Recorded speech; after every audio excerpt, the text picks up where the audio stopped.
A couple of episodes ago, I reviewed the BMW S1000XR. Reason for that is because I really love touring and seeing a country on the back of a motorcycle. Enjoying riding adventure bikes like the Multistrada or my BMW GS Adventure, I saw more and more of the BMW XRs on the road. And the XR is an acronym by BMW for uncompromising combination of athleticism as well as long distance performance. And on that BTK run, Billy the Kid, where we ride for 7 days, more and more guys are pairing with the XR. Now, announced at the EICMA Motor Show 2019, they announced the smaller sibling thereof in the shape of the F900XR. Now, if you think about that, it makes perfect sense. The S1000 inline 4 is a very horsepower derived motor, and the F being a parallel twin motor, which would be more on torquey, which would be more of a tractable, more of an everyday, day-to-day torquey motor. The XR, I must say, I really enjoyed the ergonomics, the shape, the design, the touring, the just everyday usability and friendliness of it. So I had to now take this F900XR and test it and see what it's all about. The S1000XR, I really named a 3-in-1 bike because that's a perfect commuter. Maybe not for novices, being a very powerful motor, but fantastic tourer and really not out of place on the racetrack with that S1000 motor. Now, the F900 in theory tells me it should be more of an everyday, more torquey motor, more tractable, but let's jump on it, take it for a ride and go through the specs and see what this bike's all about.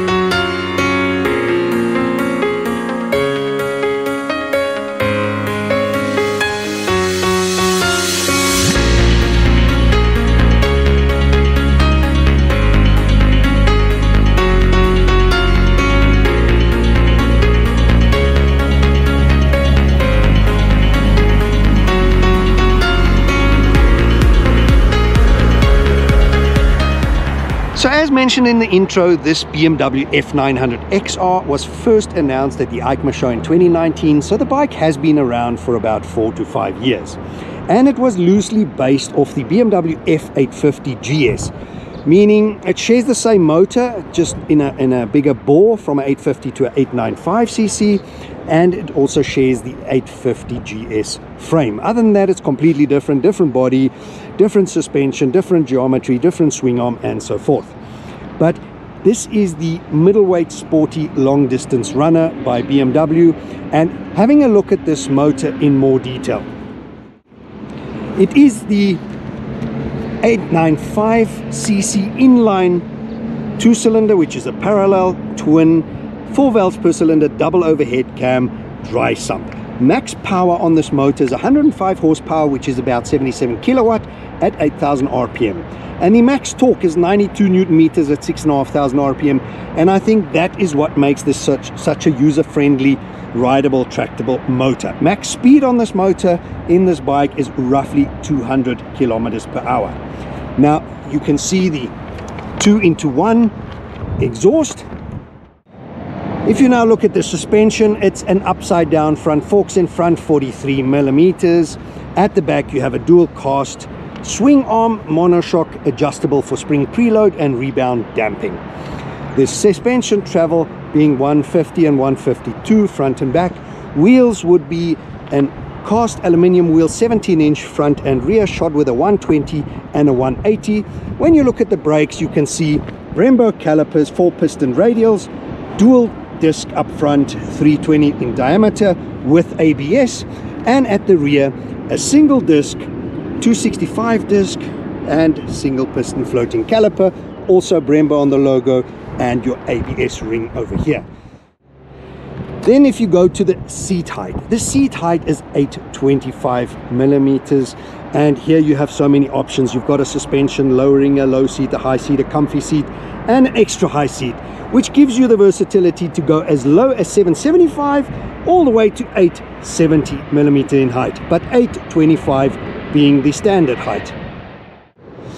The tank looks identical to the S1000XR, and I love this edgy, futuristic shape of it. It's really high up from the seat, makes it very comfortable.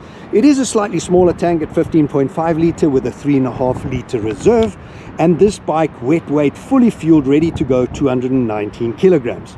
Now, being a BMW, standard equipment proper on this bike, full color TFT, LED headlight, high beam, low beam, LED indicators, LED brake light, ASC, riding mode standard would be rain and road, adjustable brake and clutch levers, 12-volt socket, and an adjustable windscreen. Now, just having a look at that, here is your windscreen and your full color TFT. As I always mention, one of the best in the business. No reflection and really good. When it comes to the optional equipment, also truckloads, adaptive curved headlight, riding mode, you can go the Pro, the Dynamic, the ABS, DTC, MSR, all involved. Dynamic ESA, electronic suspension adjustable, case holders, which this bike has for your panniers at the back, your main stand, this bike also has as an option, and keyless ride and lowering suspension kit. When it comes to optional accessories, you get your soft panniers, your hard touring cases, luggage rack, top case, LED fog lights, headlight protectors, hand protectors, engine spoiler, and the list carries on. And I think finally, when it comes to the color options, you got the white, you got the blue, and the triple black. I think 2 years ago there was a red option on it. Pretty much that's the color I tested the S1000XR in, but this white looks really cool. I think my favorite would be the blue one. But I think the other thing we need to do is you have to listen to the sound. This is one of the best parallel twin sounds by BMW, with all the standard features, optionals features, as well as accessories that you can spec this bike. A really versatile bike. This bike, as mentioned before, center stand it has on, and the luggage holder here. So really hidden quite nicely, so if you take the panniers off, it still looks good. It looks sporty, a good looking motorcycle all round. And with that low seat, high tank, very sporty front end, I love the new look symmetry of the bike.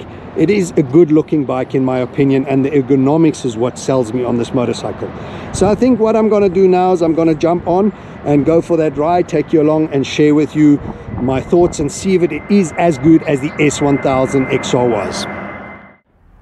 So here the bike is on the center stand, which is the option fitted to this bike, and have a look at this bike sitting in your garage like this. It does look very sporty, and overall I think it is a fantastic looking motorcycle. And let's go for that ride now. This is not the keyless start, which is an option. This is your traditional key and full color TFT startup with the graphics, and the XR tells you on something really nice. This has the dynamic rider mode up here, and it is very familiar. If you're a BMW rider, you will feel right at home, whether you come off a GS or a R or Superbike RR1000. It is all the same TFT display, the same menu button, and that magic round dial here by BMW. So I think without further ado or wasting more time, it is time to get on and go for that ride.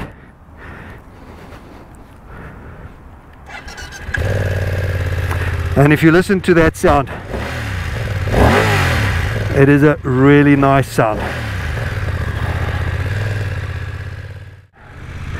So right off the bat, I must say, ergonomically one of the best bikes. With my 6-foot frame, I am extremely comfortable. And if you see, today is a bit of a cold day, overcast, so this is when this wind protection will really get tested. I've got my heated grips on, super comfy, BMW style. lane splitting. This is a bike you get on, and if you've been riding bike, you feel at home immediately. It's light, it's nimble. Being so narrow here where the seat joins the tank makes it extremely comfortable, gives it the impression that it's even lower than it really is. I put both feet on the ground extremely comfortably, and if you have a look here, I'm sitting upright. The hands are just below the elbows, and have a look at here. Feet, see how my knees are bent. Knees are really bent, and bike is really slim down here. You sit upright, everything visible. The screen you can raise and lower. I've got it in the up position, being a cool day today, and it's just fantastic. I feel at home. Riding BMWs quite a bit. All the controls, even with these big winter gloves, are easy to get hold of with that little magic wheel, as I call it, by BMW. The menu, everything, changing rider modes, super easy. Lane splitting, ride at home, and as I suspected, superb torquey motor. I love that raspy sound of it. What's not to like? There's the little vibrations, totally acceptable and even lovable. It's not overly sanitized, and seat is firmish, not as firm as a S1000RR, but also not quite as soft as an adventure bike. But you do get comfy seats and everything to spec this bike, and the pillion seat being slightly higher, you feel nice and snug when you slide back or push back under acceleration. You've got that kick going up on the seat that gives you reassurance. So all round, you get on the bike. Yes, you can sit on this bike for a good couple of hours, and you can go long distance. And the torque on the motor, super practical. The bike feels light and nimble. It is 200 kilos, as mentioned, 219 fully fueled, but it hides its weight. It really does. It feels superb, nimble. You want to look for those canyon to carve out the bends. Perky, you roll on and it's there. There's no lag. It just pushes you forward, and nothing scary. It doesn't feel like it's going to light up the back and throw you off. So for those non-pros like most of us mere mortals, this is a bike you can commute on and not scare yourself. In all conditions, you can grab a handful, and it's got enough to excite you, put a smile on your face, but not too much to actually make you scared or worried in damp conditions or something like that, that you're going to get into trouble in a hurry. This is a perfect mix, and I personally enjoy the torquey motors. They are very user-friendly, they're fun to ride, and you don't have to chase in a gearbox up and down. So superb modern looks and design on the bike, in my opinion. I love the edgy tank, and a perfect addition. If you think just from the numbers, the S1000XR and F900XR, it doesn't really make sense, because you're only talking 100cc. You should make one 600 to 1000 to really make a difference. But no, I think these are two very, very different motorcycles. Only being 100cc difference doesn't tell the full story. The full story is more that the S1000 is the sportier of the two. Yes, this bike is sporty, but it's not one of those that you would take out on a racetrack and really give it horns and stay with the top guys. I think I'm gonna be I thought I was gonna be cheeky and go around the outside, but I should promote manners on the road and not hooliganism. But these sporty bikes, they suck you in a little bit and make you want to misbehave. Now, going onto a highway, have a look. I didn't change down.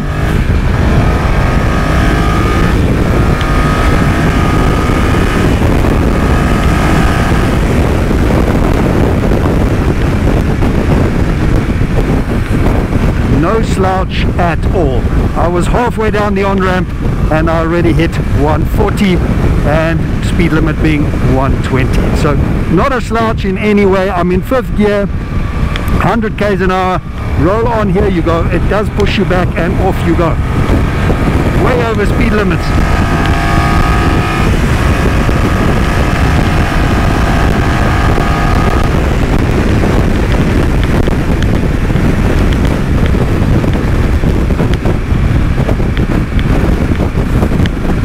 Fantastic. I must say, I really enjoy the twins, and again, this one just confirms it. If I move the screen down, you can hear it's even noisier. If I move it up, it is a little bit quieter, but there's still quite a lot of wind noise. Today being a very windy day, overcast day, it's not the best day to do these kind of reviews, although I am very comfortable, I must say. I think it's just the top of my helmet that's getting buffeted a little bit, and with the comfortable seat, comfortable riding position, heated grips, even if I tuck down here, it gets nice and quiet, comfortable. You can tuck in ergonomically, you've got a lot of space. I can move back and I can move right up front.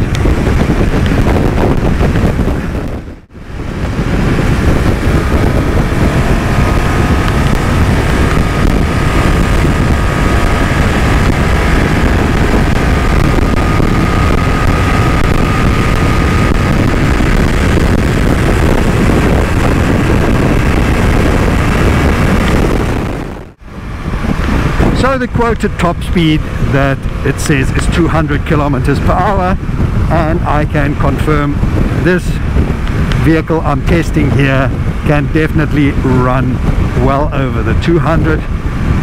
Not promoting it, just telling you it gets up to 200 fairly swiftly. 160 is a breeze for this motorcycle. It just feels like it's getting warmed up. So plenty strong. If you're going on tours with guys with bigger bikes, you will not be left behind. So nimble, light, easy to use, lane splitting. This is a bike that is as friendly as I've tested, and just all round practicality. It's a small bike if I compare it to the bigger thousands, S1000s, that motor sitting transversely in your frame. Here, if I just roll on 3rd gear, have a look at this, it just pulls right out, well past 100, here 120, I'm nowhere near the highway. So this bike is super slim, only having 2 cylinders like this instead of 4, makes the whole body, makes the whole concept a lot slimmer. Your wide handlebars sitting upright, not hunched forward. The tank coming up, you're sitting down, having the little hump at the back of your bum so you don't slide back. It just feels great. It's I got to rave about a bike like this. The way it's finished off here with all the panels, there's no holes or gaps or where you see wiring or piping in the back. It's neat and tidy. This bike even has cruise control on the side, which it'll easily run. So for touring, the rear view mirrors, they look over your shoulders, past you. They're wide enough. For lane splitting, they're higher than the rear view mirrors of cars. These handlebars, they're slightly narrower than the rear view mirrors, and plenty to do lane splitting. Nimble, this bike, in corners, sure-footed. It actually, at first when I got on and you turned it in, it felt like it folded because it was so nimble. So you got to get used to it if you're used to bigger bikes. And from a nimbleness, handling, stunning little motorcycle. Here we're going on the off-ramp. I picked this one because it's a 360. It loops right back in a full circle.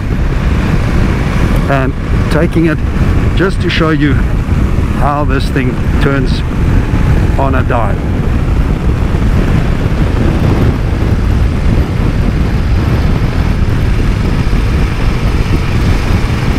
just easy, easy, easy. And you can carry your speed. I think I was doing about 80 kilometers an hour around that sweep, and I could definitely carry way more speed. It's just a motorcycle. Yeah. Great sound, great pull out of the corner. But I think the XR is all about friendliness, usability, touring, sporty. It's all rolled into one. So for me, this first and foremost would be an excellent commuter. Have a look at this lane splitting, tight. I'm only doing 7 kilometers per hour and my feet are not on the ground yet. So as a commuter, this thing gets a 10 out of 10. As a tourer, also brilliant. Sporty, nimble. The only thing for those that really need that 150 horsepower or 200 horsepower, you would need a little bit more. But other than that, I would rate this motorcycle as one of the better ones I've tested, and one of those, if you only have one motorcycle in the garage, this would definitely be a superb piece. How do you fault a bike like this? It's really, for me, I mean, that's why it's wonderful. We all have different likes and dislikes, and that's why manufacturers can come up with so many different models, because we all have different needs, wants and likes. But for me, I would say this is one of the better bikes I've ridden and tested. I really enjoy it. I would say I would take this bike above the S1000 XR. The reason I say that is because of the absolute practicality of this. This is an every single day kind of bike. I mean, today being really chilly, cold wind factor, overcast, I am extremely comfortable. I'm not even wearing buffs or neck brace or inners, and I am comfortable. I don't really want to take this bike back. With the screen in the upper position, the visibility, mirrors, controls, I feel at home. The height, the width of the handlebars, the nimbleness of this bike, how my knees are bent both sides. I am just comfortable. I could ride this thing for hours and tour.